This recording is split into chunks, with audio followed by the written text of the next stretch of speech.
Oops. Okay.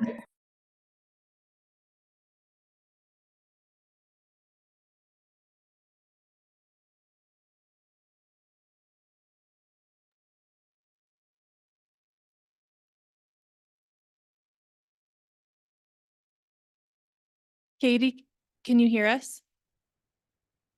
Yeah, I can. Can you hear me? Yes, I can. Wonderful. Thank you. Great, no problem.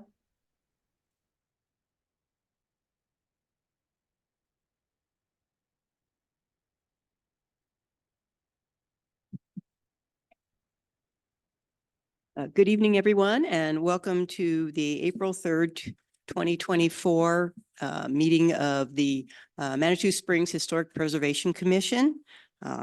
Welcome everybody who's here. We have a large agenda tonight, so we will get right to it. I want to take roll by asking the commissioners to introduce themselves. Start at this end. Mr. Edmondson.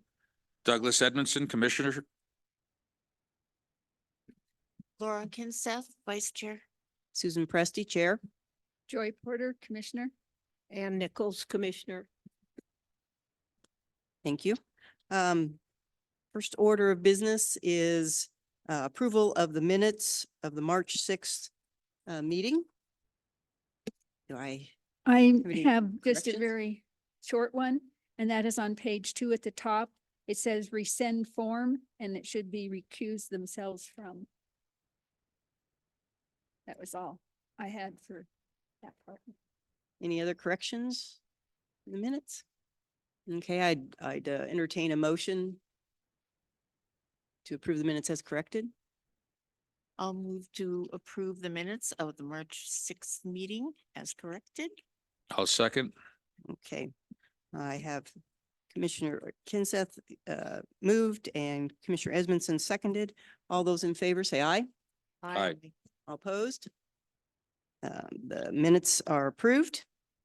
Next item on our agenda is notice of council action. I do not see any. Is there anything, Aaron? No, I do not have any notice of council action at this time. Okay. At this time, we'll move into our proceedings for the evening, our items of business. Just to let everybody know, the way our process works is for each agenda item, staff will make a presentation. Then the commissioners will ask any questions they have of staff, any clarifying questions. And then we'll ask the applicant and or a representative to come to the table, come to the podium and add any comments, additional information they would like us to hear. And then the commissioners will ask clarifying questions of the applicant. And then we will have an open public hearing where we will take comments from the audience, both in person and online. Any questions and comments either in favor or opposed, we ask everybody, especially because our agenda is so full, to limit their comments to 3 minutes. And then we will allow the applicant to respond to those comments and questions. Then we will close the public hearing and the commissioners will discuss the item and make their motion and vote on their decision. And just so everybody knows, any decision by this commission can be appealed to city council. Discuss that process with the planning department staff if you have an interest in that process. Okay, first item under 4 unfinished business, DEMC 2401, 328 Manitou Avenue, Green Willow. It's to be continued to May 1st. Any additional comments from staff? No, just that the request is being made because they are gathering the additional materials that were requested at the preliminary hearing. And so they just need a little bit more time to do that. So we're requesting a continuance to a date certain of May 1st. Okay. Do I hear a motion from the commissioner to approve this moving this to May 1st? I move to approve DEMC 2401 to be continued May 1st. Okay, thank you. Second. Okay, I have a motion from Vice Chair Kenseth and a second from Commissioner Nichols. Any discussion? Please vote. All those in favor? Aye. Opposed? Thank you. That is moved to our May 1st agenda. Okay, unfinished business item number 2, MCAC 2407, 701 Manitou Avenue, interior and exterior improvements. And I think, who is presenting on this one? I am. Okay, Thank you. MCAC 2407 is for, we've revised it, so it is just interior improvements that we'll be talking about today at the Carnegie Library. This is the first of applications of this type, but we are under construction at the Carnegie Library, and as we had discussed in our previous Historic Preservation Commission meeting, there will be items that we'll bring back as changes are requested due to the construction process and the things that are revealed through that process. So we are requesting approval for the removal of a janitor's closet that is located in the ground floor of the structure. It's previously been used as a janitor's closet and more of a mechanical room. On the original plans, we all know where this is, but this is the structure that we were talking about. On the original plans, this structure was to remain, but the use of this whole room was still for mechanical and custodial purposes. The contractor recently had their plumbing contractor on site or subcontractor on site, and this area, and it is hard to see because electricity was not on that day, but there's maybe 11 inches or so between the roof of this janitor closet and the bottom of that floor. On the floor above this is where we are proposing the ADA accessible bathroom for that main entry area. And the plumber didn't feel like there was enough room to kind of get in there and do all the new plumbing that he needs to do for that above story bathroom. And that if we took the ceiling off of this structure to give him more access, it would not, the structure would not remain. It's not stable enough. So they are requesting that this is completely removed. And staff's condition would be that we would try to salvage these materials to be used elsewhere in the city if possible. So here's a plan from what was previously approved. So what was previously approved was that closet to remain with that sink. So in addition to providing better plumbing access for the above plumbing, there's also this utility sink. There's still be a utility sink in the custodial room here, and it would have the added benefit of having easier access for installing some of that plumbing on this floor as well. And here's the motion language. We do have the city's project manager, Katie Hilson, here if we have any questions for her as well. okay, thank you. And thank you for being here.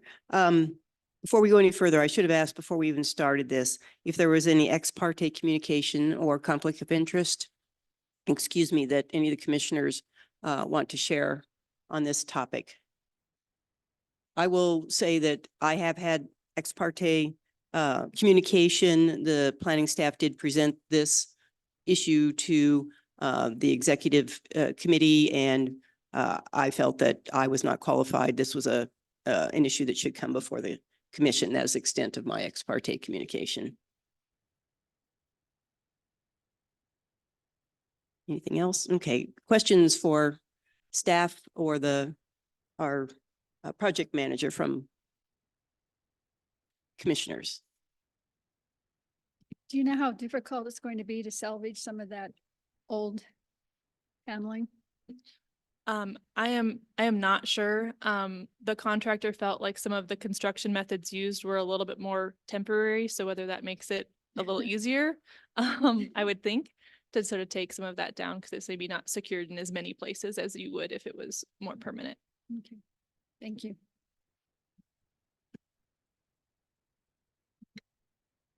any comments that you wanted to add? Oh, please introduce yourself too. The contractor is aware that we would like to use gentle demo is how we describe it.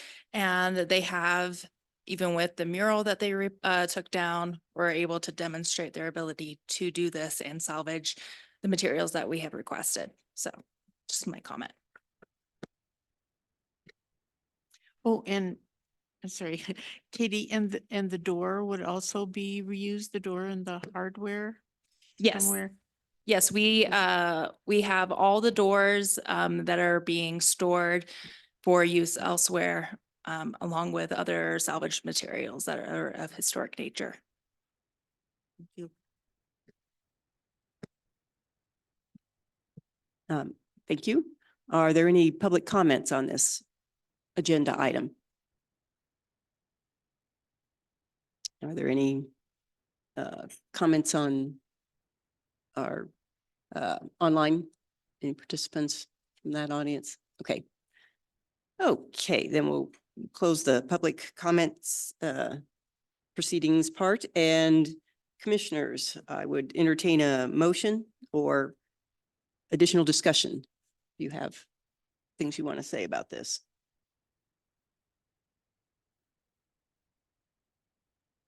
No additional? And I didn't entertain a, The only thing I can say is that during my site visit of the property, that this is going to be in an area that's not going to have public access, or is going to have be high visibility, like the paneling parts of the older part, the main structure of the Carnegie Library itself. So, I mean, it's old knotty pine, tongue and groove, just, broom closet, quite frankly. I mean, I appreciate the spirit of them trying to save the materials, but I mean, this is something that if it needs to be demoed and access needs to be maintained, or quite frankly, I'm a little surprised that in a mechanical room, they would want combustible materials in near of that in a commercial use.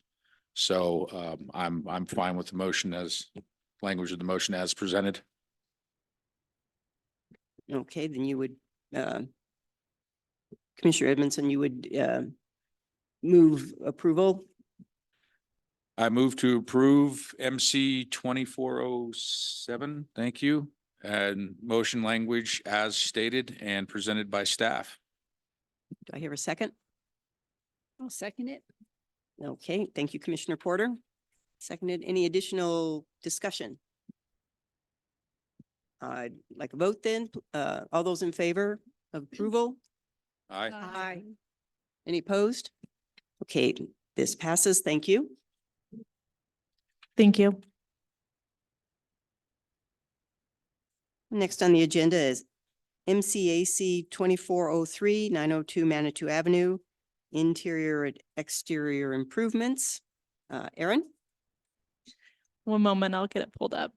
so you're up again. You And have to be Susan, fast tonight. I'm gonna recuse and I think. Oh, Douglas is yes. up. While you're looking that up, is there any ex parte communication or conflict of interest that commissioners want to disclose? I will be recusing myself since I am president of the Mineral Springs Foundation, and this involves the structure that rotunda surrounding Shoshone and Cheyenne Spring. And I'm also on the Mineral Springs Foundation. Okay. Thank you, Commissioner Nichols and Commissioner Edmondson. We will excuse you and the next agenda item also, correct? Thank you. All right, thank you. MCAC 2403 is at 902 Manitou Avenue, and these are interior and exterior improvements at Shoshone Springs. The request is for the addition of 2 vents on the roof of this property because we are seeing moisture accumulation in the structure that could and is starting to cause some deterioration of the structure. So in the best interest of maintaining the structure, these vents have been requested. This is the location of 902 Manitou with the building in question right there. These are 2 pictures of the proposed or of the existing structure. The proposed vent locations are located via the blue stars.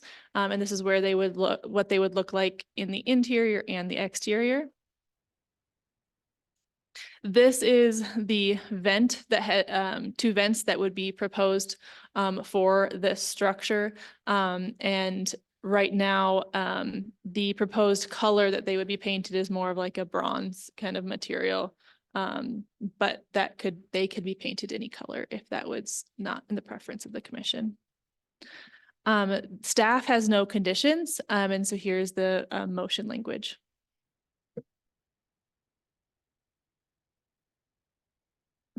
Commissioners, do you have any questions for staff? I just had a question about, on the inside, you see the beams.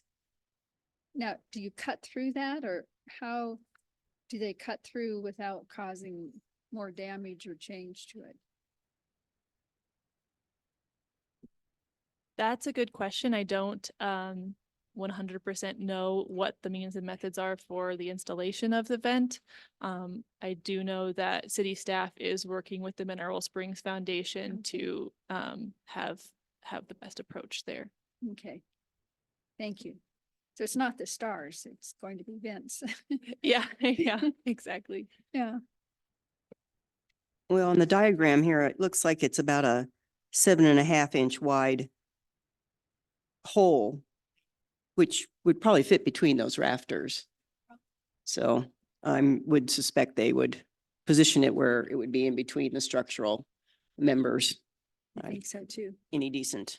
I'm sure the Mineral Springs Foundation will make sure that they do not damage the structure. So Yeah, they're pretty good at that. Yeah. They And protect them. I like the idea of the bronze color that will blend into the roofing, I think, really well. Mhm. Any other comments? I agree that, well, it's necessary to do that, and a bronze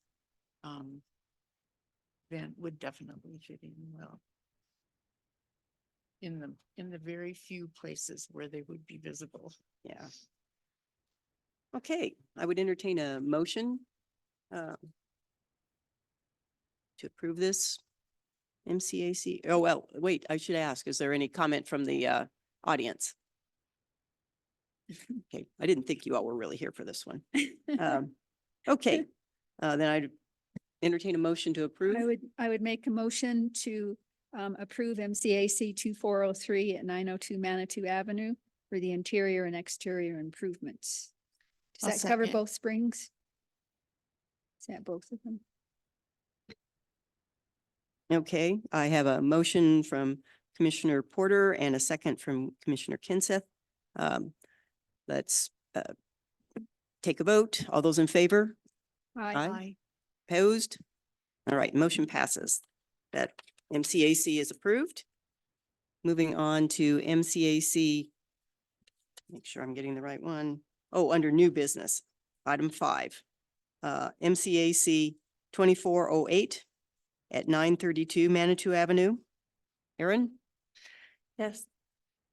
No, because they are also, yeah, they recused themselves from both of these. And before we continue, just for recording's sake, Commissioner Kinseth, could you move your mic just a little bit closer to you? Oh, I'm sorry. Thank you. That. Great, thank you. MCAC 2408 is going to look very similar to the one we just looked at. It's for Cheyenne Springs, also interior and exterior improvements at 932 Manitou Avenue. The request is the same for the addition, and I didn't update that text, for 2 vents at Cheyenne Springs in order to help with the moisture issues. And this is the location here of that other structure. Cheyenne, this is 2 more pictures of the Cheyenne Springs on the inside and the outside. Those stars are approximate locations of the vents and the same vent material. Staff has no conditions to add to this approval or this proposal here. And this is the motion language. Okay, thank you. Any commissioners, any questions for staff? Will they still be bronze?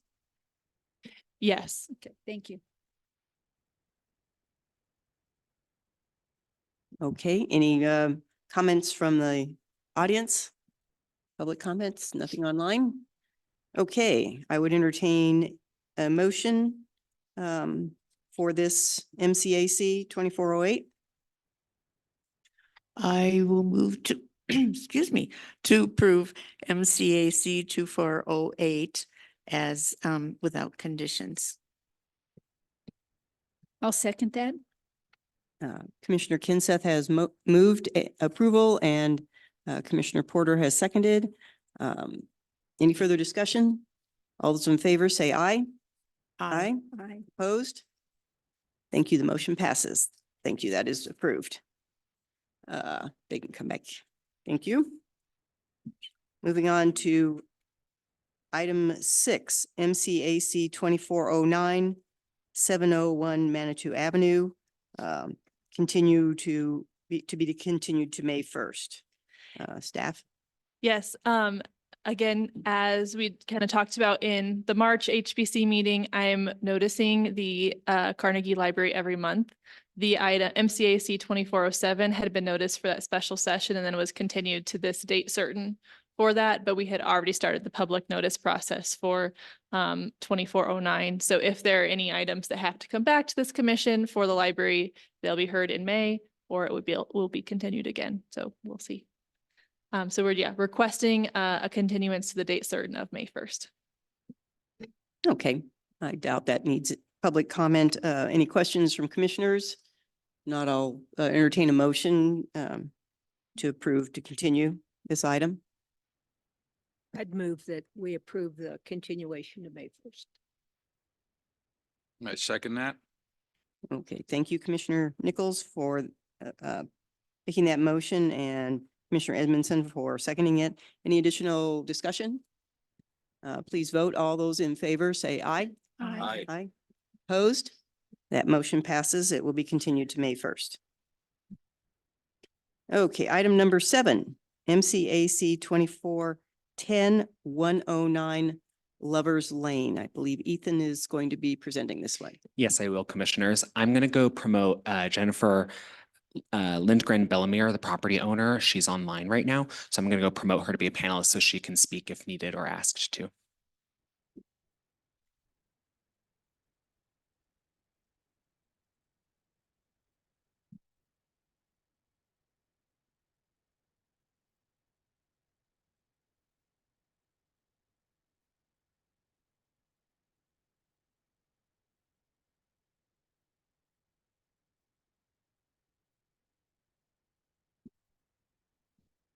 Jennifer, can you hear us? I'm here. Perfect. Thank you. I'll go into my staff report. Okay, one moment as I share screen here.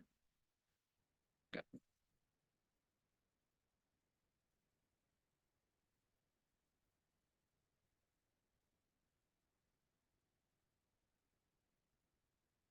Perfect. Okay. So MCAC 2410 for 109 Lovers Lane. Also, this law is addressed at 110 Lafayette Road, but that's the unit on top of this triplex here. So the proposal, the applicant is requesting to replace a prior wood-framed hopper-style window in the basement unit that opens outward from the center of the window. I wanted to elaborate on that as hopper seemed the closest option available, just a different style. And wanting to replace this with a 40-inch by 57-inch single-hung fiberglass window. This property is zoned general residential. The property is in the Upper Washington subdistrict. Here's a context map showing you where this property is located, right there along Lovers Lane and just east of where Lovers Lane and Lafayette intersect. So here's the floor plan of that basement unit and the window that is in question tonight here in this application. The background on this that I wanted to jump into for us here is that this property was built in 1922, about a total of 1,735 square foot triplex in the Upper Washington Historic Subdistrict. The residence has two frontages along Lovers Lane and Lafayette. For this application. From what the applicant shared with us, it appeared that there was water damage to the unit. So they were going in and they were doing a remodel of the unit. And it was identified by the contractor that the window needed to be replaced for fire safety reasons and standards within this renovation. As you'll see in my staff report, Pikes Peak Regional Building Department originally received and reviewed this application as a building permit on August 18th, 2023, and approved it on August 24th, 2023. They did not tag Manitou Springs Planning to review this as well. It was submitted as a commercial interior remodel. All multifamily products are considered commercial in their system. So it was something that wasn't caught on their end that an exterior improvement to include a window replacement would need our review and would need to come before this board. So the initial building permit was approved by Pikes Peak Regional Building Department on August 24th. A subsequent splice was submitted on January 31st, in which Manitou Springs Planning was tagged to review, and that's when it was identified that this window replacement was occurring or had occurred, and that it would need further review by the Historic Preservation Commission. We, as part of this, the contractor was needing to renew their license, and this permit was holding that up in terms of kind of getting them in and out. The window had already been replaced at this point. And so staff with planning director input from prior planning director Hannah Van Nimwegen McGuire approved the building permit with the stipulation that the applicant would need to come in for a material change of appearance certification at the next available meeting. And so that is what we are here for today. Here are some images of the prior condition. You can see the view from the inside of the prior window, as well as the exterior review as you are walking west on Lovers Lane. You can see a portion of that window under the staircase to the second story. Here's the current existing condition post-replacement view from the inside, as well as the view same walking west on Lovers Lane. And you can see the new improvement there. That stucco is being painted or has been painted to match the existing color of the structure as well. Here's also the window cut sheet, just identifying the dimensions that were pulled on this, as well as the material used, which appears to be fiberglass. Staff does not have any recommended conditions for this application. Thank you. Thank you, Ethan. Do commissioners have any questions for staff? Is the window already in? Correct, the window is already in. Thanks. Any other questions for staff? Okay. Then we'll ask the owner to introduce herself and mention give us your address and add any comments you would like to add to the staff report for our benefit. Go ahead, Jennifer. Hi there. My name is Jennifer Bellemare, 109 Lovers Lane. And I don't believe I have any further comments. I think Ethan covered that very well. Thank you, Ethan.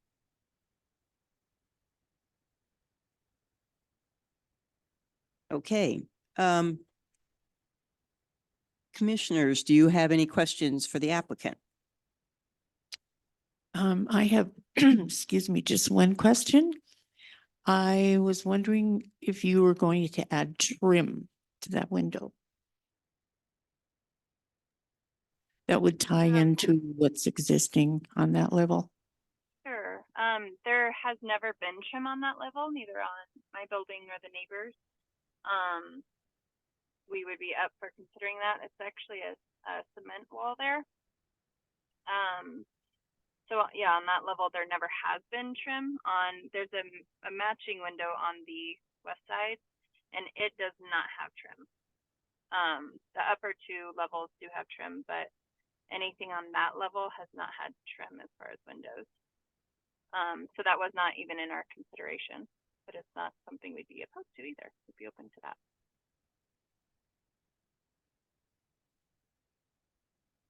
Okay, thank you. Any other questions from commissioners? At this point? Okay.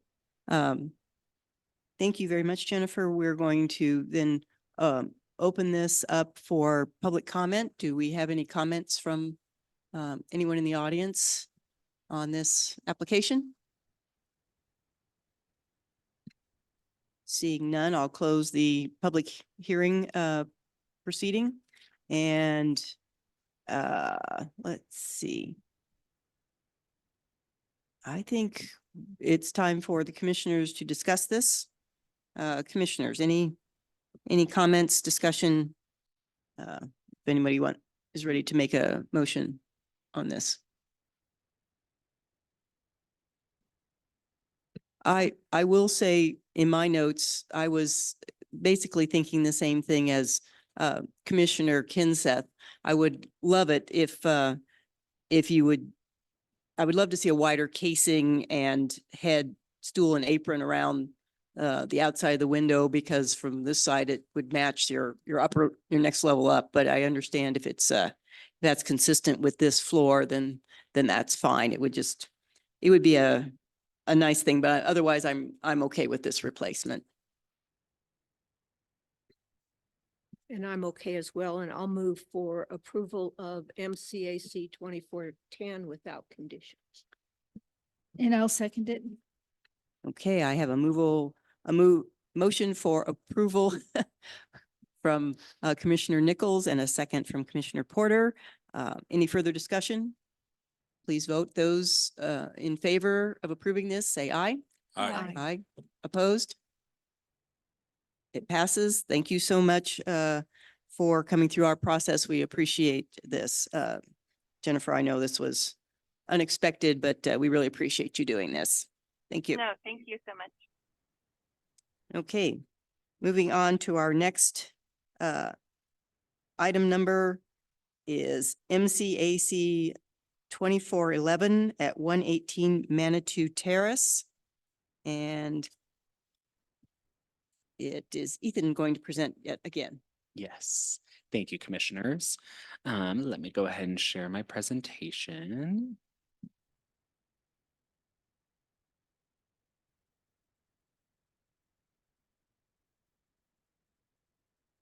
Perfect. Okay. For application MCAC 2411, this is in regards to 118 Manitou Terrace. The proposal is the applicant is requesting to modify MCAC 2203 to reflect the addition of a new door, new window, window relocation, change of window style and size, and new boulder retaining walls. This property is zoned general residential, and the property is in the Agate Hill subdistrict.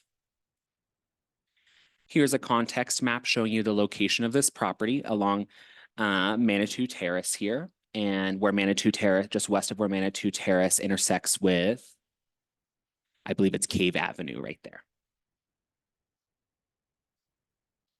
So I'm going to start walking through the proposed elevation changes. On the left, the top left, you'll see the prior approved plan from 2203, or the prior approved elevations. And on the bottom right, you'll see the proposed within this application, MCAC 2411. On this east elevation, you'll see that a new window is being located on this side in the bottom left-hand corner. It is of the same design with the same type of separation of the smaller window panes on top, as well as the prior approved windows.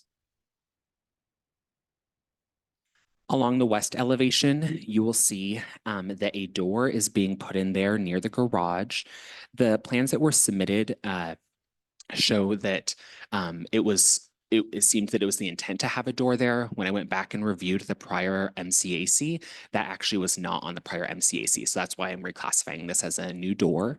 It also appears in terms of trim, size, and design to be complementary to what is being proposed in other doors and window casements as well. The other thing that popped up on this elevation is you can see along the right-hand side of the approved, there was a window there along the right-hand side. And in the new proposal, that window is no longer there. It is being relocated. And then for the southern elevation, first you'll see that the window that I was just talking about along the prior elevation is being relocated to about bottom center there. And then the window that is just at the top of that image there along the roof line, I'll let the applicant speak to this a little bit more, but due to sizing on site that occurred, that window no longer fit within what was designed. And so they've relocated that window and its style that was already approved. They relocated that and reused it. And they have a smaller, what appears to be casement window there as well with what appears to be comparable trim to other windows that were approved as well. A couple of other things too, a geotechnical engineer had identified the need for further retaining walls on site. So as you can see on this slide, as well as your agenda packet, there are a couple of retaining walls that have been proposed, and they've been proposed as boulder retaining walls, which is complementary to existing site conditions and appears to be following the standards for the historic district as well. Staff does not have any recommended conditions on this application. Thank you.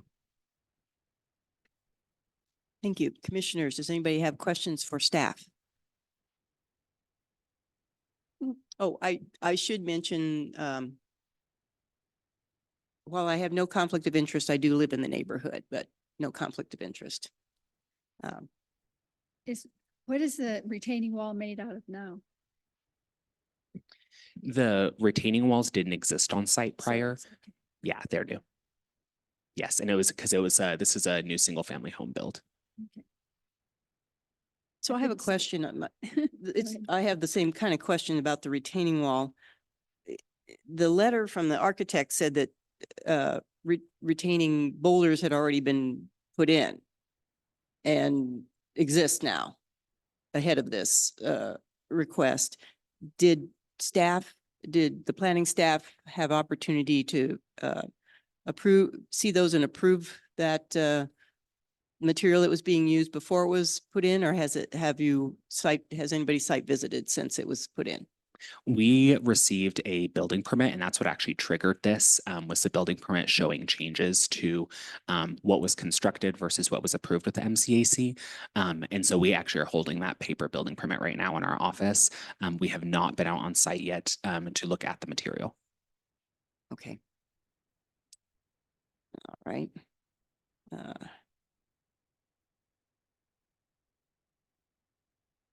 So these are the only changes then? The windows and the wall Correct, and the door. and the door, yes. Okay. Okay, if commissioners have no other questions for staff. I just wanted to ask, you do have an engineer's letter that requests. Yeah, Yes, from the the directions, yeah. geotechnical engineer, we have that Good enough for me. attached. Thank you. Okay, I know we have Mr. Trewick in the audience. If you would like to come up, the applicant would like to come up and make any comments, additional comments, and if you have your architect or representative with you, love to have you.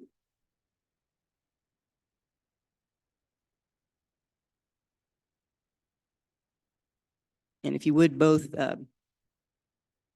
push the button and turn it on and pull it closer to you. If you would both introduce yourselves and state your address.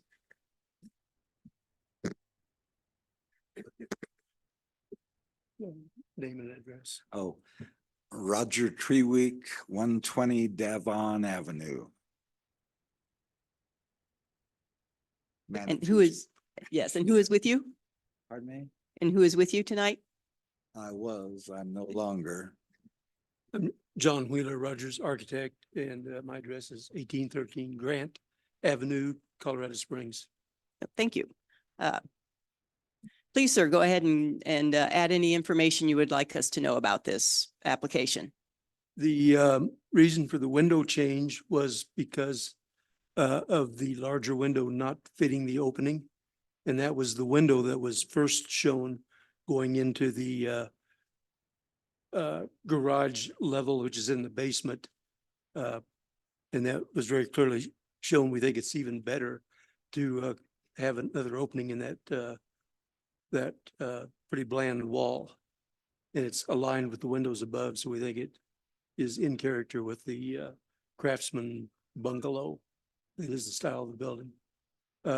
Originally, we had a man door that was on and approved on the south elevation facing the street.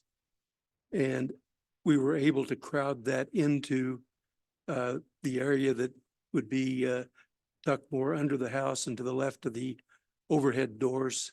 So we think we've cleaned up that front street side elevation by removing a very plain man door. And I think that's most of the comments. Originally on the retaining, I had called out a riprap retainage with the slope, but as the cut was made, it got steeper. And that's when we brought in the geotech to design a retaining wall. And I do have photos of the stone if you would like to pass a photo just to see what it looks like.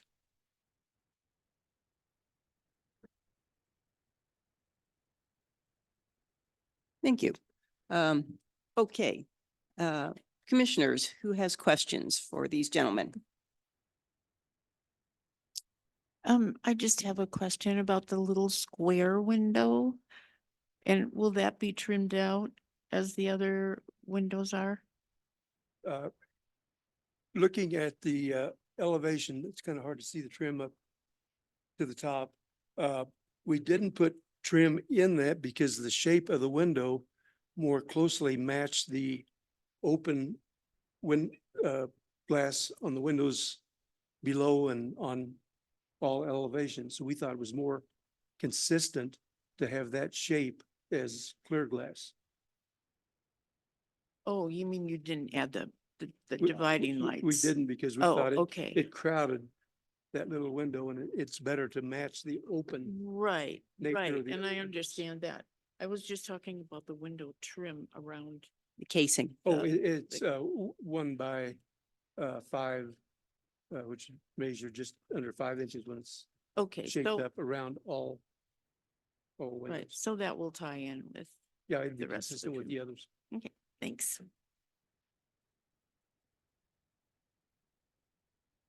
Okay, any other questions? So I do need some clarification. So the picture you're showing us is the proposed retaining rubble, or is there something else that's going to be added That is besides that? the, retaining that was shown below the house, not up against the cut of the hill slope. Okay, Roger just brought that photo and it showed the most stone. So I thought you might like to see the color and the nature of what that stack looks like.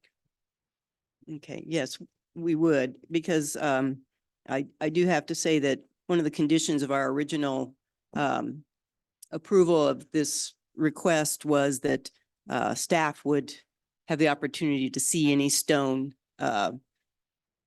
retaining being used and to approve those colors. So I was just trying to clarify whether planning department had an opportunity to approve this before it was put in. It doesn't sound like it. But that was a condition that we put on this MCAC back in May of 2022, I believe, when we approved that. So I would really like to emphasize that you might want to review those requirements and make sure you're staying consistent with what this commission requested back then. Because we do want staff to look at stone, any exterior stone, whether it's on the building or on the landscape, to make sure it's consistent with Manitou. I don't know if I'm qualified to make a decision on whether that's appropriate stone, but that is a requirement for us. Just want to make that comment.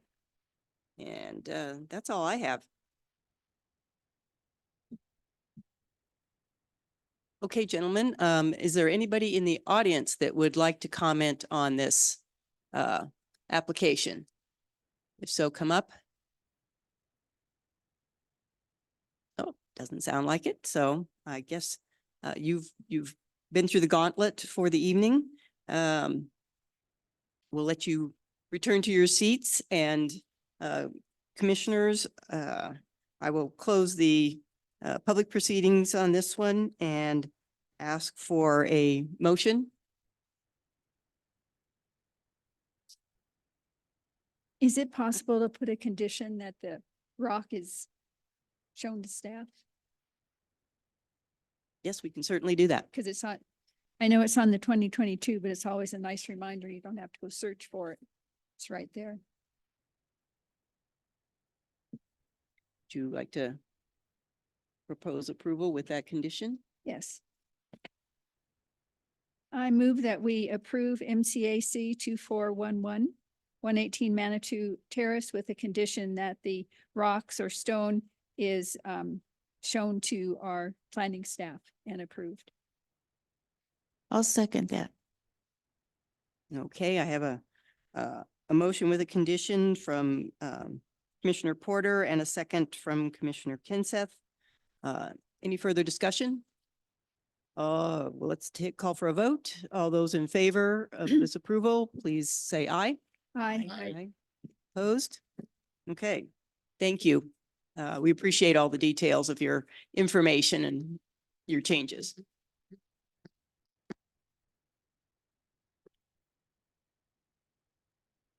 Okay, moving right along. We're to item number 9, MCAC 2404, 140 Ruxton Avenue.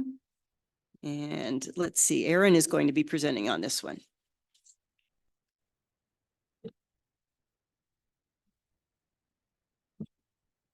I would like to make the comment that I have made a site visit to this particular MCAC 2404 site, and I wasn't under the influence of anything.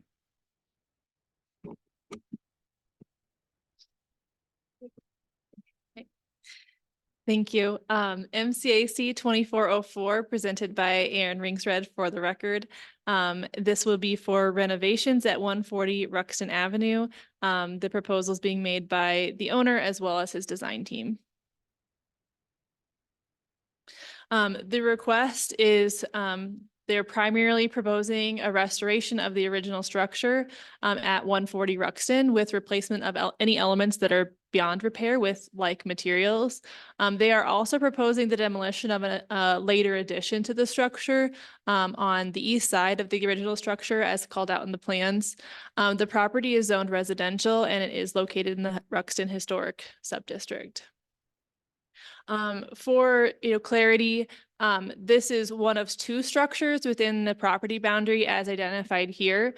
These 2 structures are being handled as separate applications this evening, as one is designated as contributing and one is designated as non-contributing.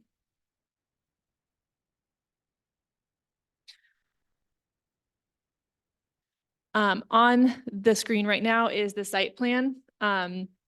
The yellow highlighted structure is the one that we are discussing right now that is addressed 140 Ruxton. The cottage was designated as a non-contributing structure per the historic building survey records found when they did the inventory for Ruxton Avenue. This survey was completed by the Historic Society, the Colorado Historical Society. Major alterations were indicated on the inventory form, and that is probably what this addition is on the east side. The applicant is proposing the removal of this addition on the east side of the structure because there is, evidence of rotting, and the approximate date of this construction are the 1940s based on construction methodology as stated by the applicant. We have received no public comment on this item at this time. The staff report was completed per Chapter 6, which is the additions and alterations to non-contributing structures. That's why it was evaluated this way. Let's see, go to this view here. This is a view of the existing conditions of this property. We can see that addition on the side of the structure there. This is the view roughly from the street here. And you can see that addition there on the east side. One thing I do want to note, if you're looking at this site plan. This is the property line, so this is a legal non-conforming structure for that addition as it currently exists. These are the elevations showing the proposed improvements.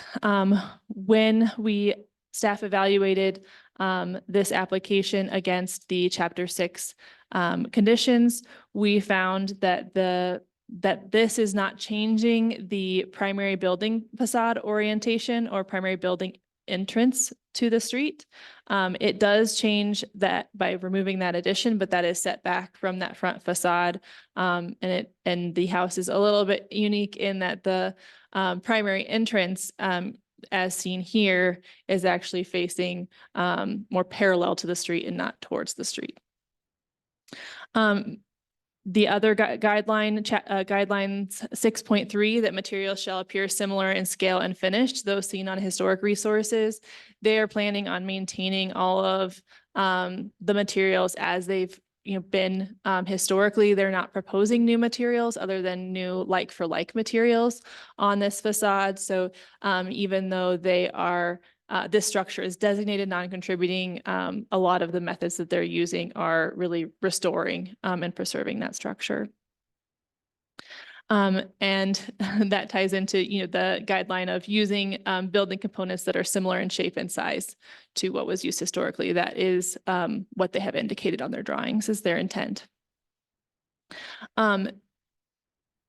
We're bringing this forward as an MCAC and not a demolition because the structure as it is defined, the primary structure, that original structure, is being maintained under this application.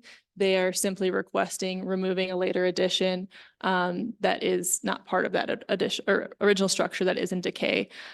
Staff feels that under the code section 17.04.080.c.4, that structures that do not qualify per the earlier section 0.2 can be approved for demolition administratively unless staff determines it's in the best interest of the Historic Preservation District to submit this matter for commission review. Because this is part of a larger MCAC, we wanted to have it as part of this, but we're not recommending it for a full demolition hearing as we would if they were asking to remove the entirety of the structure instead of a later addition that is kind of a threat to the original structure because of its state of decay and water permeability. See, you've got some more pictures here. One thing I wanted just to make clear on this drawing with the floor plan is that there is no addition that's being built back in its place. So this entire area outlined in green here will no longer be there. And I think that has the added benefit in our perspective of taking away that non-compliance in terms of setbacks, the side setback. Here's a picture showing the existing condition from the rear as well as the corner.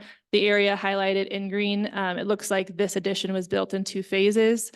So the red addition has been identified in the packets as addition 1, and the green outline here is addition 2.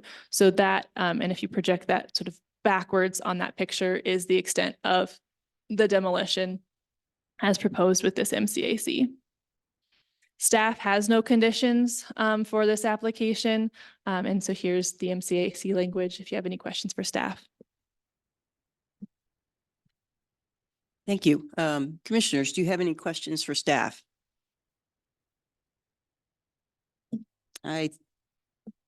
So 1 and 2 are 1940s and the house is 1907 or 1922.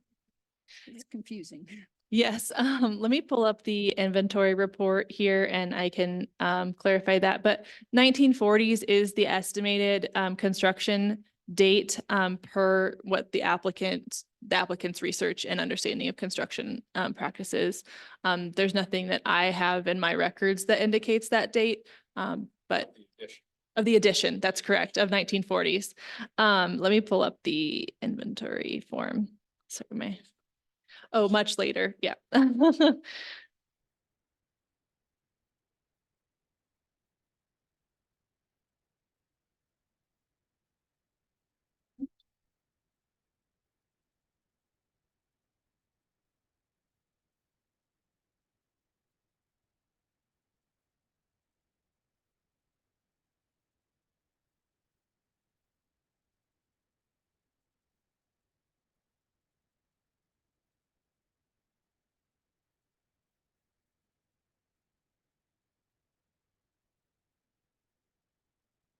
what I'm showing on the screen is what staff is working from in terms of that inventory and classification of the property.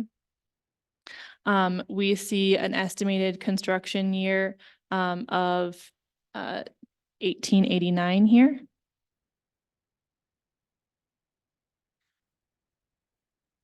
We have the classification as non-contributing with the extent of alterations being major because of this addition.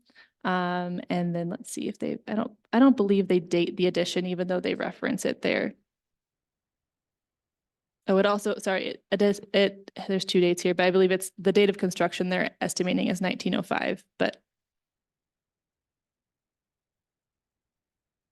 Yes, I found their form hard to figure out what date was what with what. I'm really surprised this is non-contributing. I must be because of all the little additions that they added on. yes, and perhaps the applicant can shed some light on this. I'm seeming to recall that maybe the porch at one point in time had also been closed in and was revealed. So when this inventory was completed, it was maybe had more additions, and the applicant is seeking to restore it more to that original character. Yeah.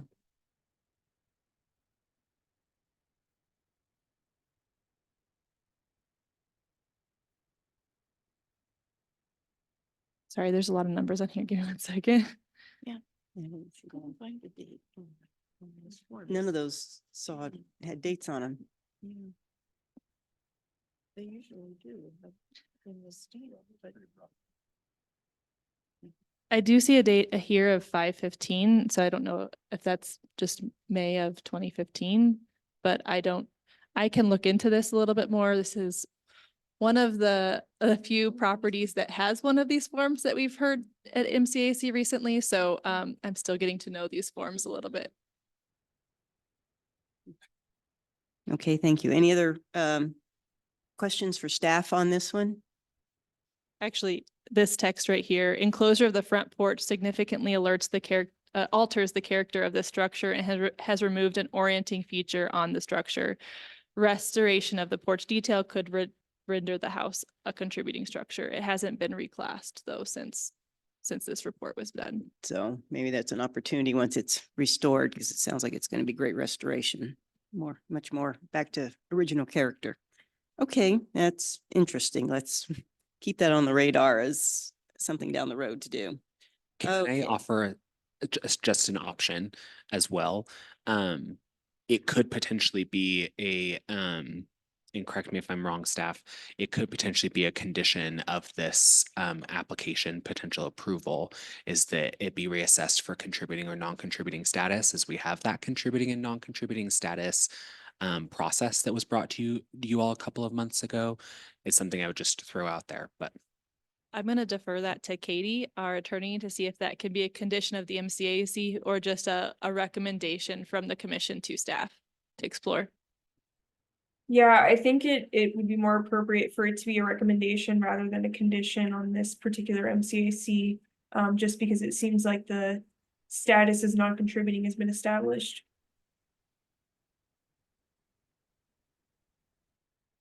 So we will be considering the guidelines for this one as non-contributing. I understand. Anything else for staff? Questions for staff? Okay. Let's see, Mr. Danielson, and if anybody else that you have with you that you would like to come up and address us and add additional information to this application, please introduce yourself and give us your address for each of you. My name is Aaron Danielson, 144 Ruxton, not living there yet, hoping to soon. And Larry Gilland, we're the architectural team for the project, 201 East Los Animas Street, Colorado Springs, Colorado. Thank you. What additional information would you like to provide us about this request? And I think Aaron can probably speak to this. We have talked about adding the rail back in, but there's more to this project than just this structure. And so because the addition that is literally falling apart on the back of the house is coming off. There's remodeling that would be occurring on the interior of the home. And so a new kitchen, which is kind of sort of what's in that space, will be redesigned, and then we will take advantage of the space that is up in the attic to create more rooms up there. And so there's quite an extensive amount of remodel that would be occurring on this project. Okay, thank you. Commissioners, questions for our owner and architect? I had a question. I saw in all the notes that you're planning to use original materials and the same material, which thank you. I applaud that. You didn't mention anything about doors. Are you replacing any of the doors, or are you going to be able to reuse all the exterior doors on the original main structure? Yeah, some, yeah. So in general, where we need to source other doors, we'll make sure they're, fitting with the vintage of the home. So we're trying to figure that out on the backside. We don't know exactly what's going in there because it's been replaced with an interior door. So we're going to need to do something, but we don't have that yet.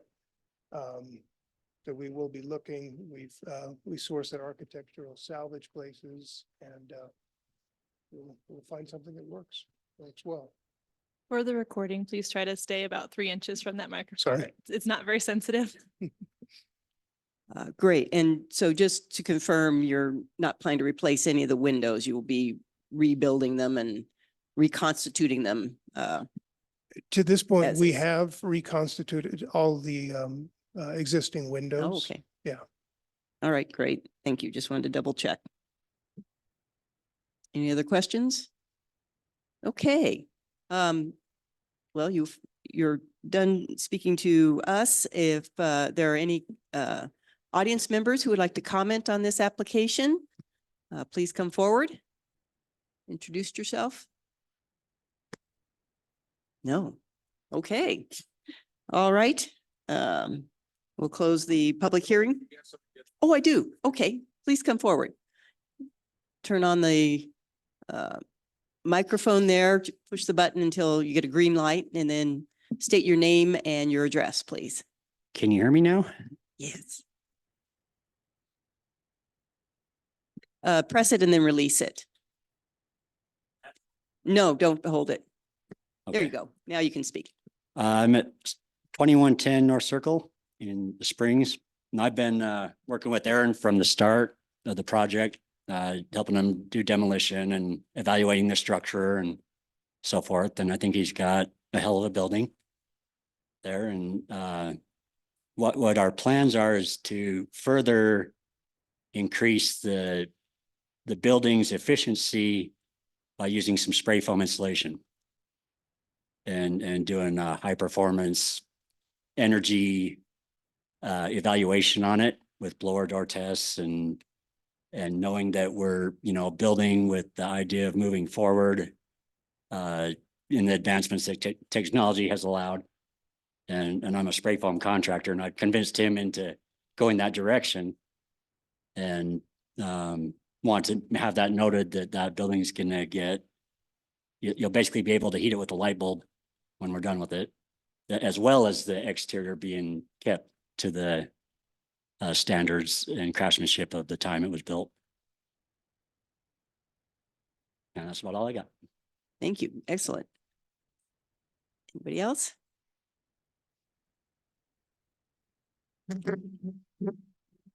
Hello, my name is Jenny Balderrama. I live at 202 Ruxton Avenue, so we are neighbors of the house. I just want to say that we have loved watching Aaron work on this house. When I saw him working at restoring all of those windows, there's a lot of windows. And instead of just trying to replace them with modern materials, but really like putting so much love into the house, watching him hand sand this stuff, I can personally vouch for all of the work that he's doing and his attitude of restoration towards this entire property. And I know that you guys are going to see a couple of proposals from him. I don't necessarily need to get up and speak for all of them, but the work and the care that he's putting into this property, and also as neighbors, seeing the house come back to life. It had been very neglected for decades before Aaron bought the house. So the neighborhood is just delighted that he's working on restoring the house and taking it from a dilapidated eyesore to just a crown jewel of Ruxton. So thank you. Thank you. I'd like to hear that. Anybody else want to comment on this one? Okay, thank you. I will call the public proceedings closed and move to comments, discussion by the commissioners. Well, I'm certainly glad the windows have been restored and not just ripped out. It's very encouraging for us to see windows being treated as respectfully as they need to be. It's really.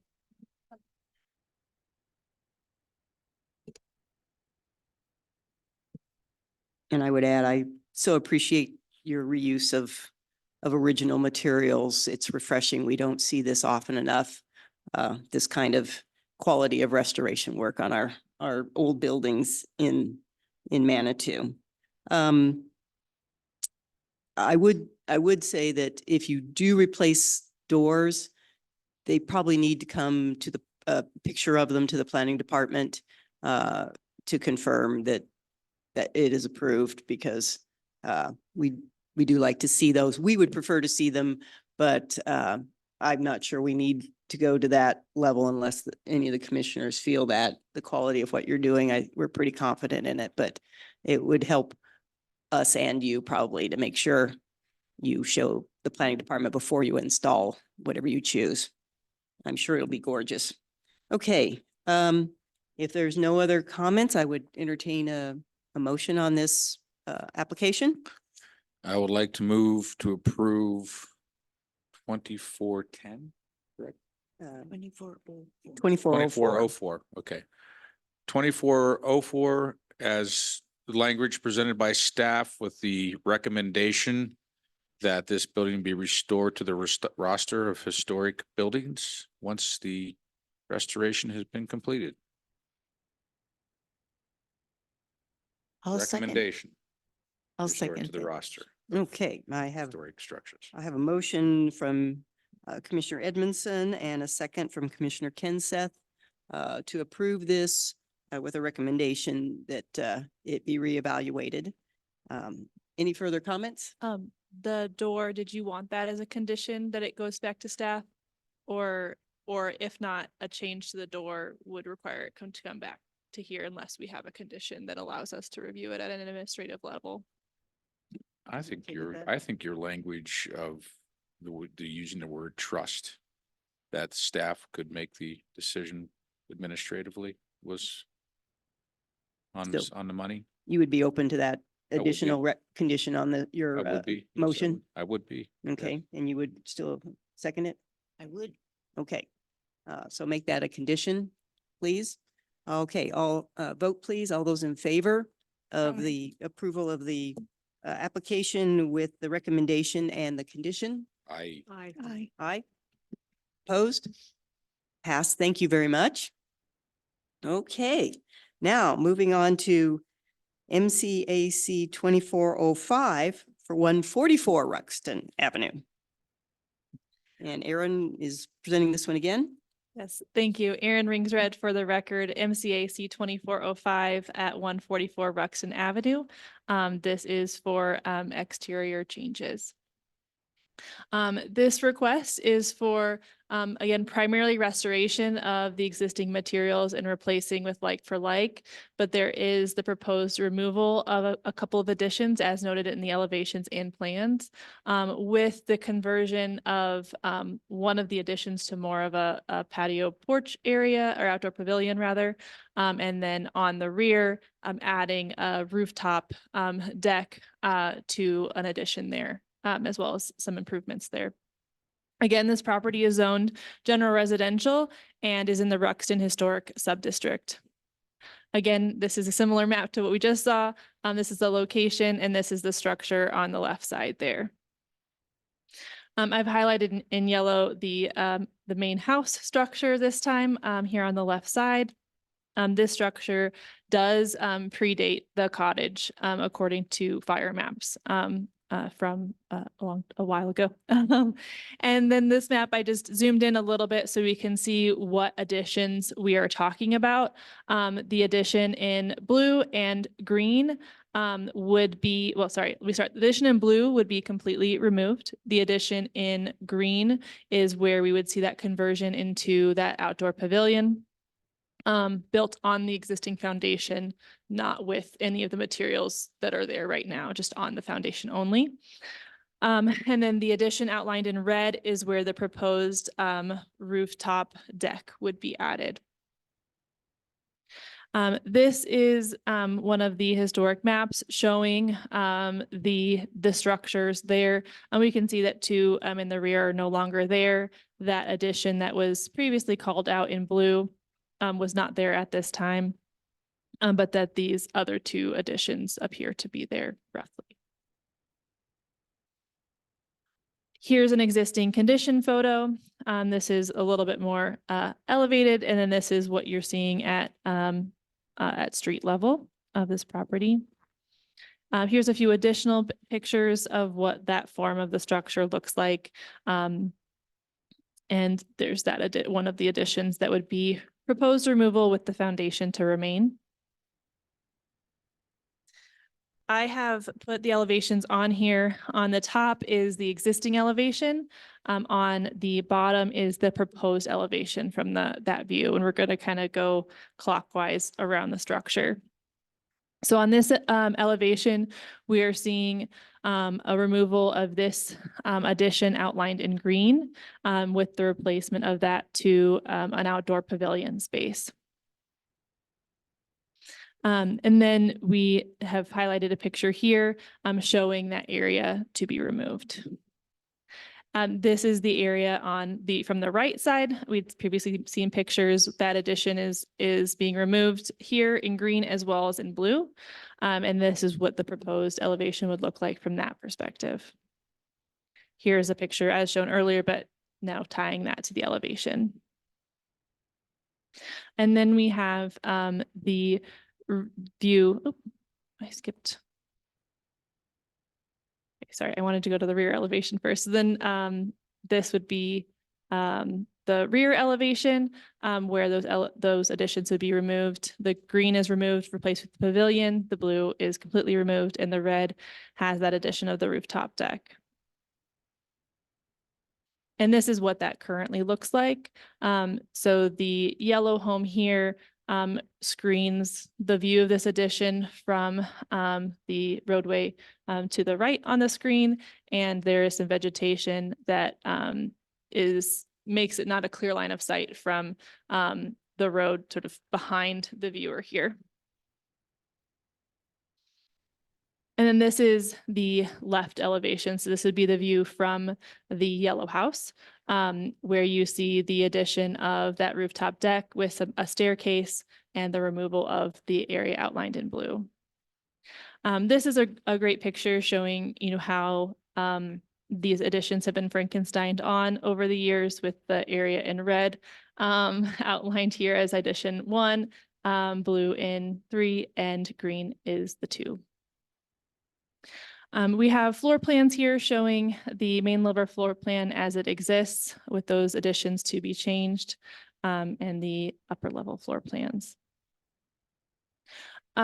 Unlike the previous structure, this one was classified at that time as a contributing structure and has been evaluated against contributing structure requirements as part of the staff report.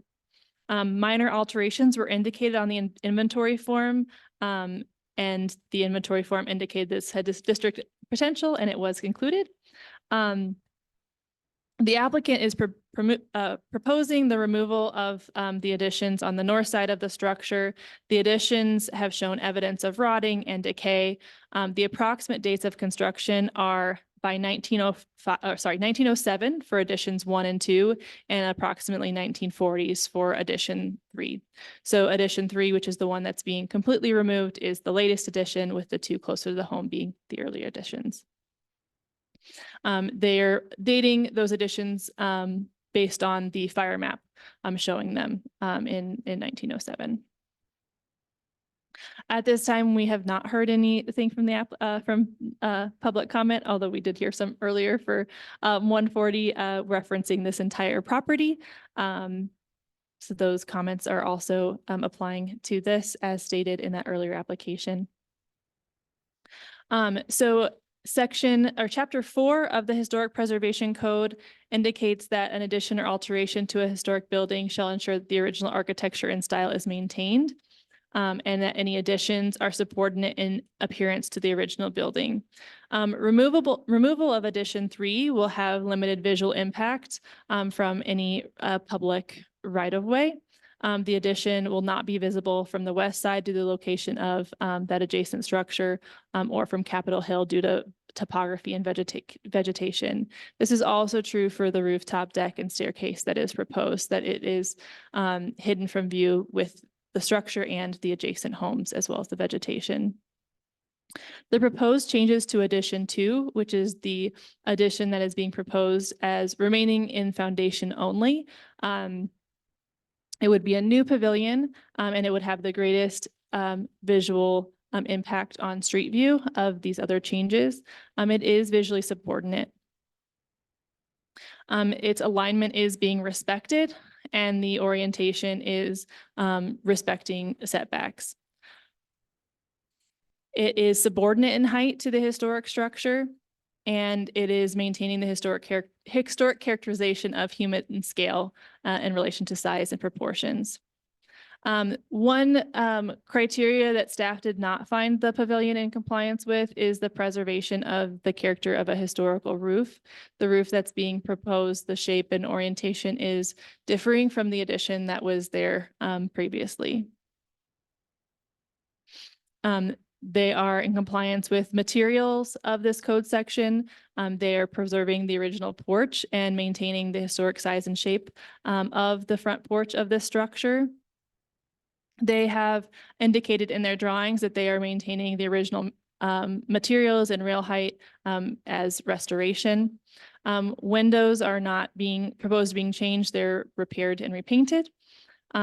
And that same thing goes for the trim, is that they're being replaced like for like or repaired if possible. The submitted plans also have shown that they will be in protecting the existing foundations. They will be repointing that with new mortar to match existing mortar.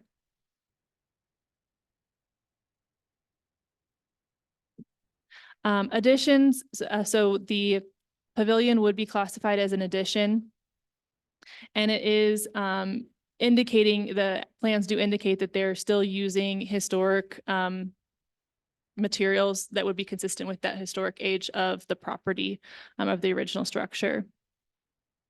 Similar to the previous item at 140, staff feels that the demolition portion falls under the administrative clause. It does not qualify for the full demolition hearing criteria as indicated in code section 17.04.080. But as there were other items with this that do rise to the level of MCAC, we are including it as part of this MCAC application as part of telling that full story. Right now, staff does not have any conditions that we are recommending if the commission decides to approve this application. And here is the motion language. Okay, thank you, Aaron. Commissioners, do you have any questions of staff?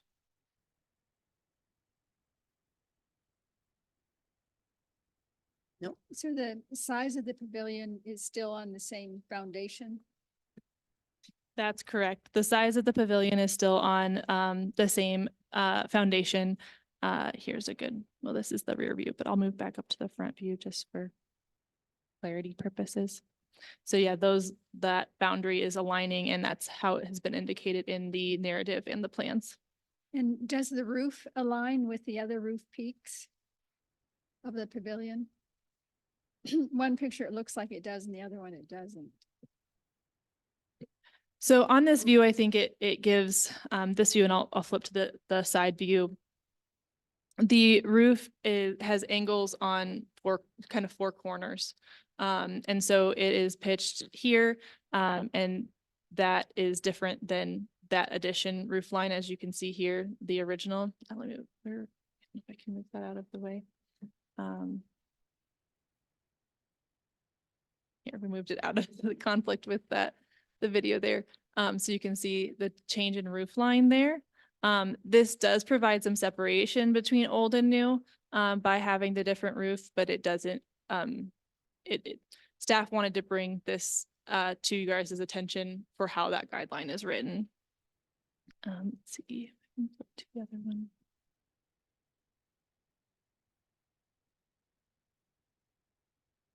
So, and then you can see here on the right elevation that is also having that angle on the right side there. That is different angle than what was previously there on that addition. This might be a good question for the applicant to answer where this design choice came from.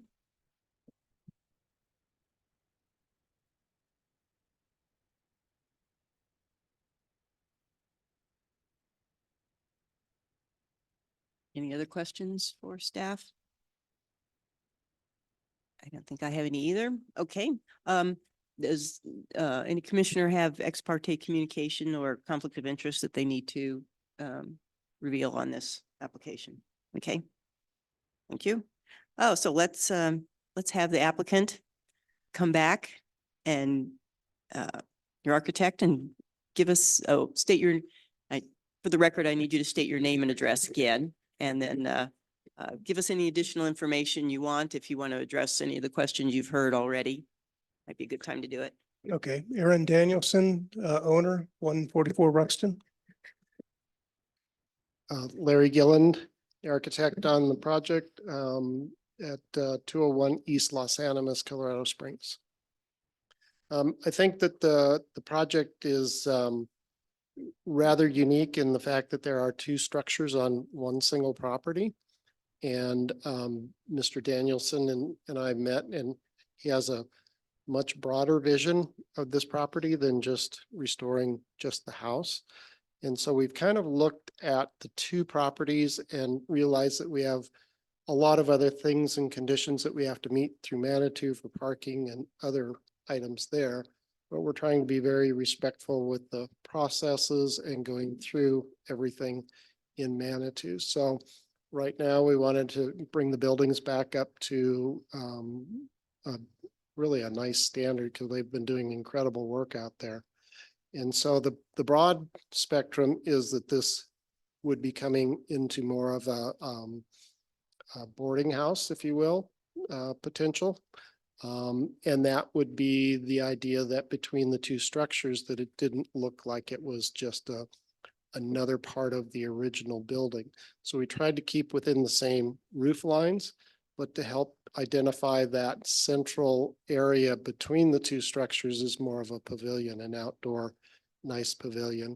And we talked about a number of different applications to put on that, whether that was flat roof, gable roof, hip roof, and the feeling of it being much more of a pavilion type of a structure. We felt that the hip roof would be far better in that feel for that type of a structure rather than a gable roof that would go between the two structures. So that was the intent of that. If you look back at the, and I'm not sure what the term Aaron used, was that a Frankenstein addition type things that were put on there. The additions that were put in there in the forties actually had low pitched roofs and they did not fit with the architecture of the original building. And so we steepened the pavilion slightly and then put the hip roof on it so that it would soften it and would be able to create the separation between the two structures that are on the site. So there is more things that will be coming, but this is our first step to come through this process.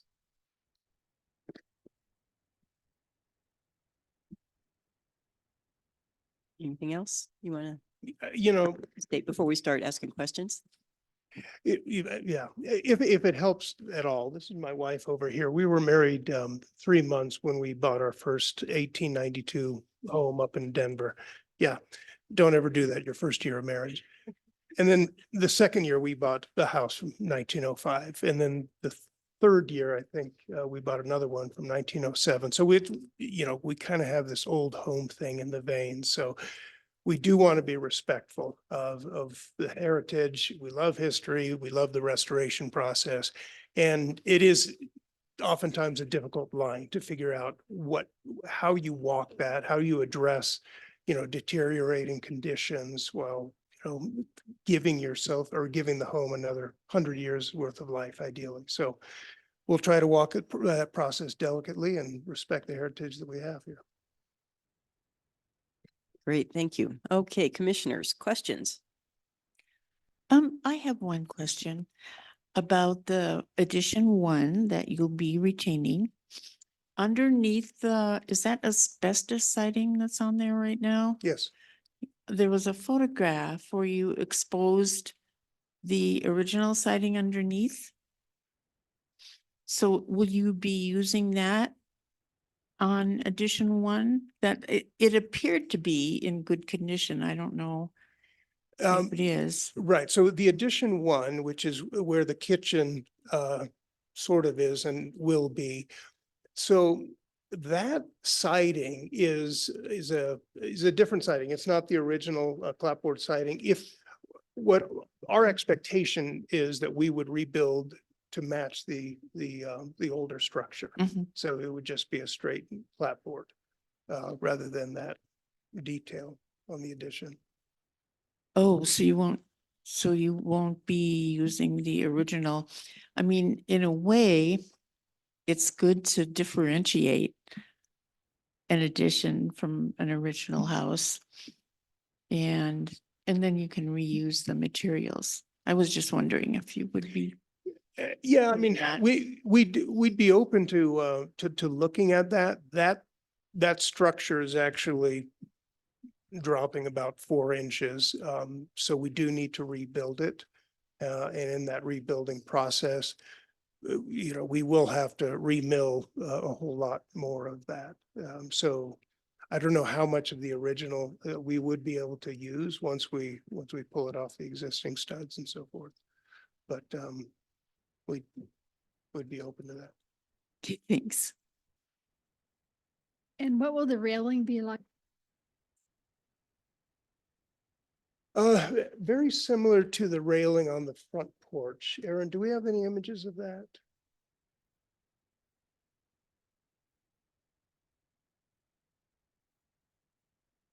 This is probably the closest view I have here in the presentation of that front porch railing. Let me see if I can make that work.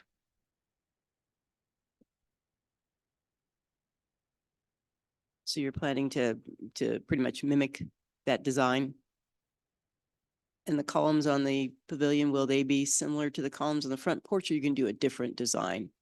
There wasn't much detail on the drawing. Yeah, we haven't quite gotten to that point yet, but we wanted to come before the commission, but I think that could probably easily be incorporated within that. Going back to the rail for just a second, the rail currently on the front porch is only about 30 inches high. And we will have to bring it up to code on the new addition, so it will be just slightly taller. But as far as the pavilion is concerned, Aaron and I really haven't discussed that, but I think that those are nice looking columns.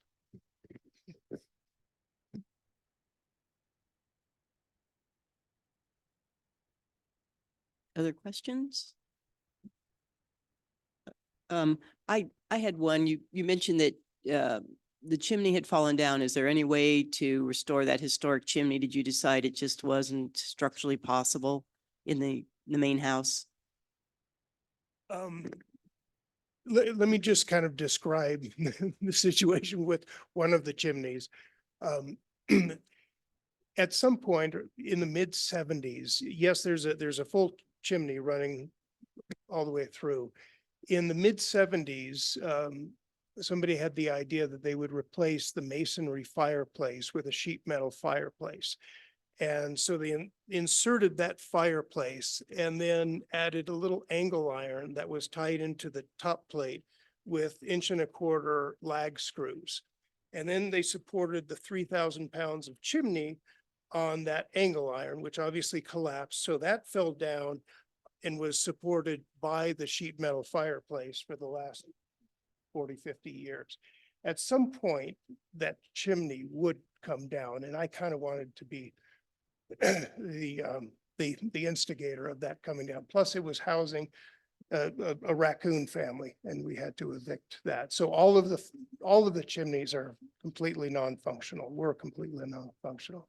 They'd all been filled with debris and raccoons. Beyond repair. Okay. Yeah. That is too bad, but understandable. I had the same question about the balusters and railing.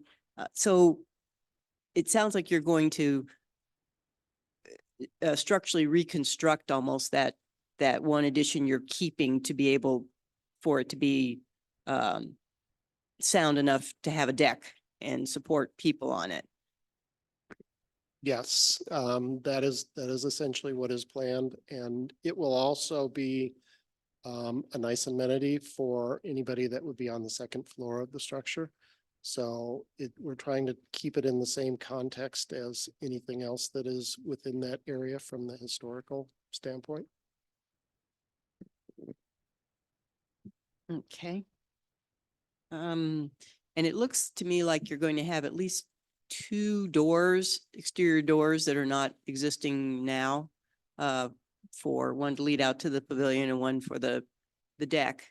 So those would need to be probably provided in another, when you're ready to do that, either an MCAC or to staff. I'm open to what the commission would like to do, whether we'd like to review those doors when they are ready, to make sure they're consistent with the house, since they will be replacement doors.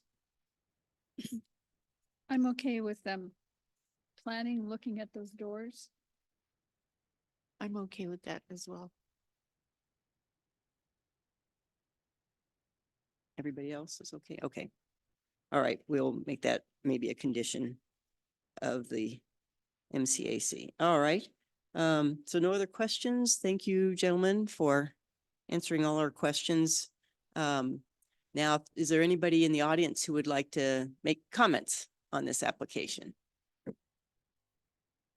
This structure. Oh, okay. You sure? All right. So no comments. We'll move from the public proceedings. Commissioners, any further discussion about this application? It's pretty complicated. It's deconstruction, it's new construction, and it's restoration all in one. So everybody's feels good, confident in what's been presented. Okay. I would like to make a couple comments. So in my field visit of this building, I'd like to reflect on some of the comments that staff Aaron had made earlier about how these additions that were made at a later date can endanger and be detrimental to the historic structure. And that was the observation that I had seen, that these were built haphazardly and they were pulling away from the original structure and were endangering it and are in need of restoration or rebuilding. One thing I was unaware of until I saw this package was the addition of a breezeway and pavilion. I can't sing the praises enough of this reminiscence of the Victorian period, Queen Anne style with Doric columns and an open space. It ties into more than just the HPC. We take into consideration the Plan Manitou and its restoration of our health and wellness history that we have here with TB patients and the boarding houses that were provided to them. I cannot think of any other word to use for this particular situation, but magnificent. Thank you. Great observation. And I will say that I know it's unusual, but I do like the design of the hip roof. It actually distinguishes the addition a little bit from the original. It's not trying to mimic the original building, but it's very complementary and it's consistent with the overall design. So that was very creative. Okay. And again, love that you're using original materials and matching materials rather than replacing with modern materials. I think this will be a great asset to the community. So I would entertain a motion for this application. I'll move to approve MCAC 2405 for 144 Ruxton Avenue. And do we have that condition that staff review the doors? Okay, with the condition that staff will review all the new doors. Okay, do I I'll have a second that motion. Okay. I have a motion from Commissioner Kinseth and a second from Commissioner Edmondson. Any additional comments? All those in favor of approving this motion? Aye. Aye. Aye. All opposed? It passes. Thank you so much. Thank you. Good luck with your projects. If you have other things, you can certainly bring them back to us as your plans develop. We would appreciate that. So thank you. Good luck. Okay, moving on to MCAC 2412. And that is 701 Prospect Place. And Ethan, are you presenting this one to us? I am. Before we start, do any commissioners have ex parte communication or conflict of interest with this property?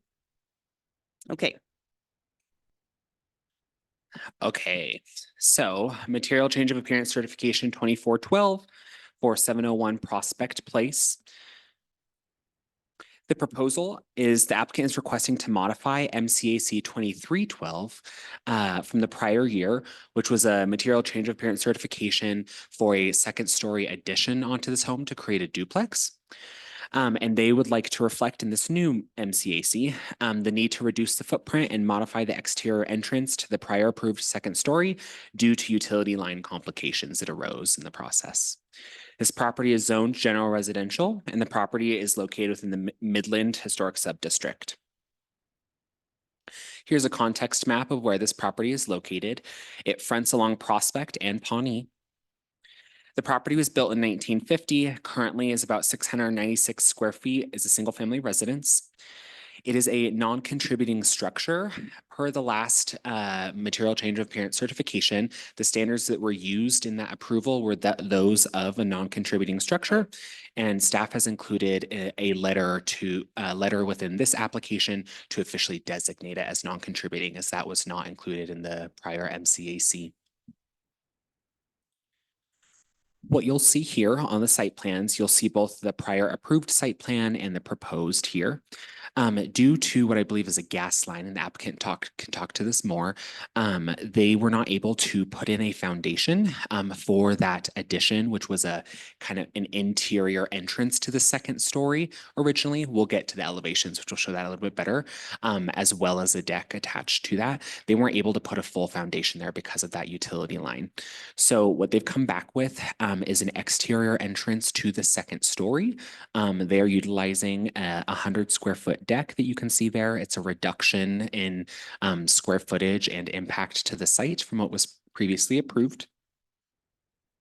Here's some elevations. Here's the west elevation to help make sense of what's going on a little bit more here. In the top left, you can see the original addition that was approved to add on to the structure to have that interior connection along with a door to access, as well as the deck that was also approved in that. In the bottom right-hand corner, you can see what is being proposed today, and that is an exterior stairway with a smaller version of the deck to access that second story unit. Here's the east elevation. You can see the prior approved showing that deck, which is accessed from the second story unit rather than from a stairway. And you can see in the bottom right-hand corner, what is being proposed is that access stairway and the deck itself. Due to the changes here, it's also removing one of the prior approved windows that you can see. Here's the south-facing elevation showing what the original approval of that addition and what is being proposed today.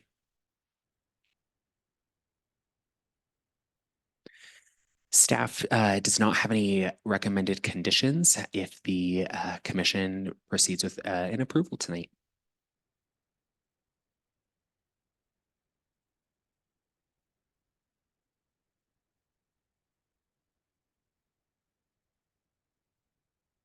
Does the building height stay the same? Correct. Yes, there's going to be no other alterations to this structure besides the removal of that prior approved addition.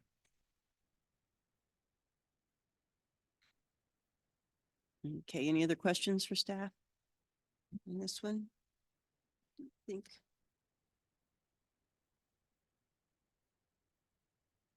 Okay. I don't have any questions either. Okay, if Ms. Pickard would like to come forward and with anybody else that's you want representing you, please introduce yourselves and your address. Give us your address. Yeah, push the button and there you go. And Hi. pull it close to your mouth. Katie Pickard. I live in Cascade, 5830 Unita Road, but still own the property on Prospect.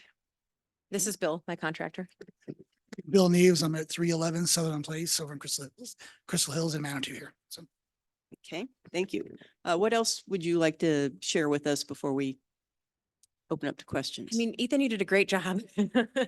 I was liking the before and afters that you put together because it actually made it not more clear, but exactly what I kind of had in my head. So I'm sad that we had to make this change, but it's necessary based on the utility lines and there's not a whole lot of things that we can do. So.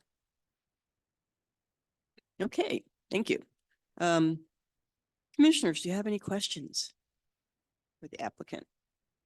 Was it a surprise when you found out where the gas line was? Yes, we actually had a survey done maybe a year ago, a long time, maybe. So it hadn't come up in anything, in any of the purchase paperwork or the survey or where else would it come up in? We also found a water line, a main city water line is also cutting across the property. So even further out from where the addition was, we would have had setbacks for that water line that we didn't know about when we started. So. And we kind of realized that there's literally nowhere else to go but up. You can't go out in any direction because the grade in the front yard is so steep. So here we are.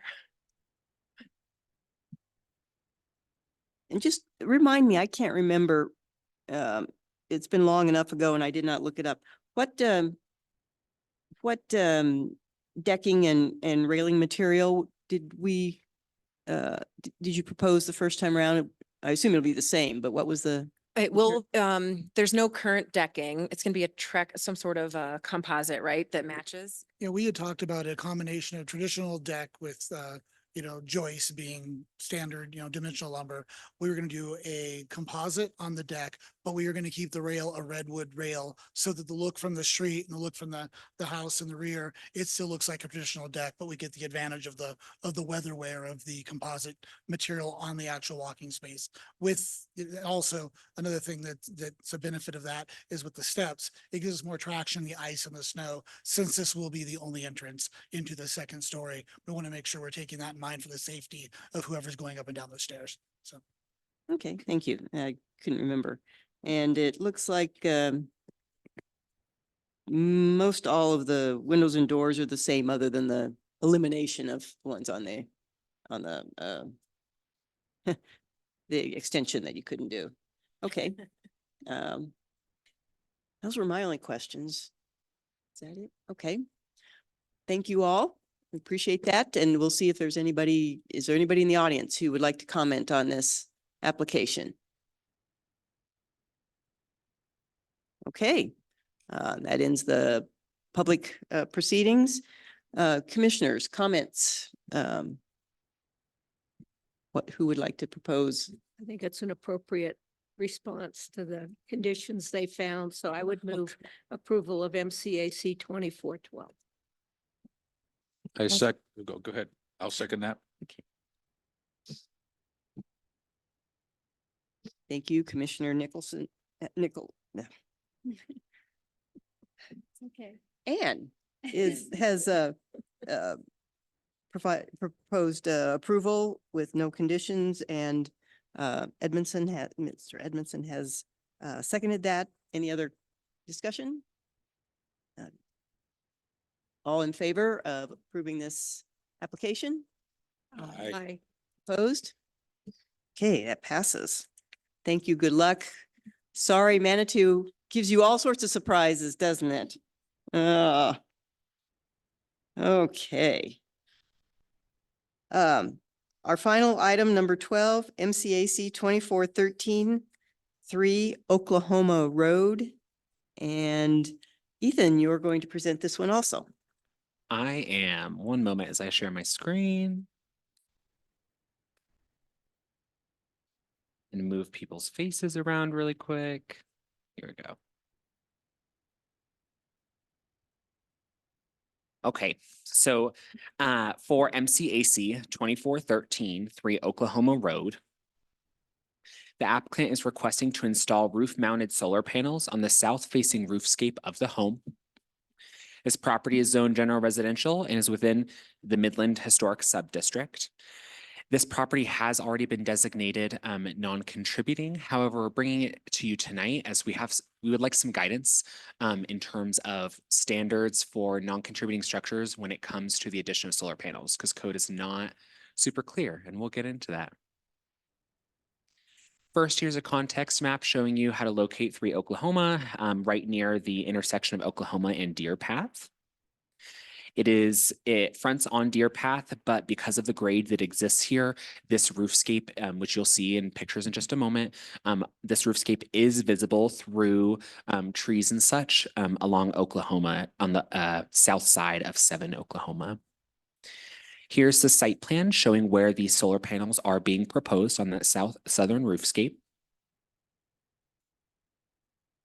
And here are some elevation photos. So from the west elevation, which is the front elevation here along Oklahoma Road, you cannot see that through the trees and through the orientation of the roof. It appears that you cannot see that roofscape. However, like I was hinting to earlier, from the southwest elevation and the southern elevation here, as you come along Oklahoma, you can see that roofscape over 7 Oklahoma due to grade. Staff, I'm going to kind of walk through the code sections that apply here and what we were pulling from to try and apply standards. So first, in the historic standards under section 3.1, it asks that we mount solar collectors to minimize their visibility from the street. This is something we would inherently apply to a contributing property. However, with its non-contributing status, as I continue on in non-contributing sections, there's not many that make sense for this, so that's why I pulled in section 3.1. Section 6.3 says that material shall appear similar in scale and finish to those seen on historic resources. Solar panels are not typically seen on historic resources, so it's hard to pull in like materials in scale in order to compare. Section 6.4, use roof forms that are similar to those roof forms exhibited on other structures in the neighborhood. Under this, I did state in my staff report that solar panels are being mounted parallel to the roof so as not to change the form of the existing roof. In section 6.5, use building components that are similar in shape and size to those seen on historic resources. Again, solar panels are not something that are typically seen on historic resources. So that's why we also pulled in section 3.1, even though this application or this resource is considered non-contributing, we felt like there wasn't much to rely on for this application. So that is what we are bringing to the commission today, and staff has no recommendations if the commission moves forward with an approval. Thank you. Okay, thank you. Questions or comments for staff? As I understand it, we can't keep solar panels off. Is that correct? Isn't there a state law or? I do not have an answer for that right now, but let me ask Katie, our attorney, if she's aware of any. I'm not off the top of my head, no. Okay, thank you. That's something that we can absolutely keep in mind as we look at the Chapter 17 update as well too, because that is important.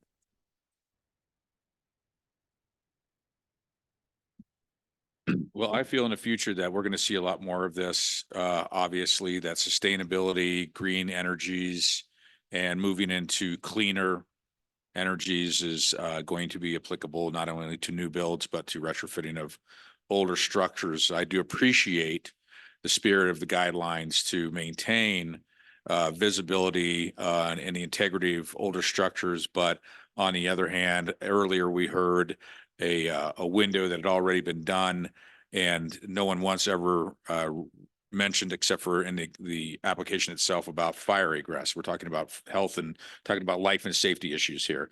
And this can be also applicable to Manitou's master plan. This also can be applicable to, life and safety issues as far as, the health of our planet and what it is we're going to be looking at in the future when it comes to modern materials being used in place of older materials, fire retardant materials, things of that nature. Since this is a non-contributing structure, I have no problem writing off the use of solar panels. And I am going to encourage their use even in retrofitting of older structures. And my only observation is that the section on sustainable building strategies and the guidelines is applicable to, it specifically says both contributing and non-contributing. I think it was really created with that intent, the way I read it. Not that I was there when they created it, but that's the message I'm getting from it. So it would be part of our strategy, our guidelines. So And we're doing the right approach. And somebody had made mention of, potential state mandate. I mean, there may come a time where, this may be mandated by the state and even the federal government that, these be installed or are allowed to be installed. So. And I also agree that because it's non-contributing, I would still want them to be, blended in and as private as possible because it's in a historic district. Okay, thank you, Ethan. If we have the applicant, Mr. Baker, are you here? Would you like to come and address us? Thank you for being so patient. You've had a long wait tonight. I apologize. Oh, good. If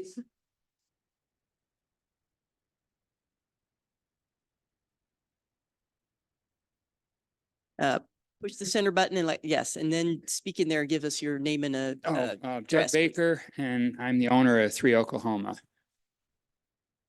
Anything additional you would like to share with us before? No, Questions basically or that questions? was the one place I can put solar panels where they'll be as unobtrusive as possible. We went back and forth with putting them on the garage, which would have been visible, much more visible. I had a little, some issues with a neighbor there who was a renter, but he's gone now and the house next door is being sold. So if you're going to put solar, I'm either going to put solar panels there or I can't put them anywhere, basically. We understand that, yeah, you have to go where they're functional. Any questions for Mr. Baker from the commission? Oh, Okay. and the trees that when they leave or when the leaves come out a little bit, they'll be slightly less visible from 7 Oklahoma. Although Oh.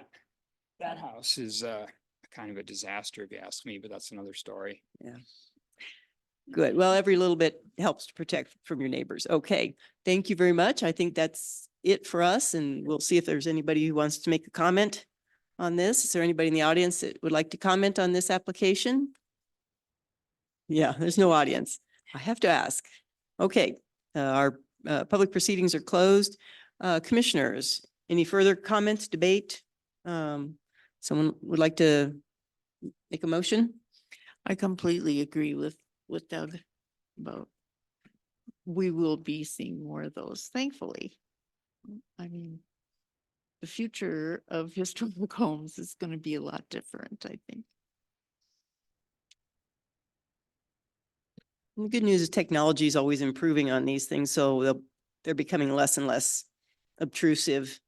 I don't know if we'll ever get to, someday we'll have to deal with whether we allow replacing historic shingles with the solar shingles. We're not there yet, but it's going to come up, I'm sure, one of these times because they're very popular in California.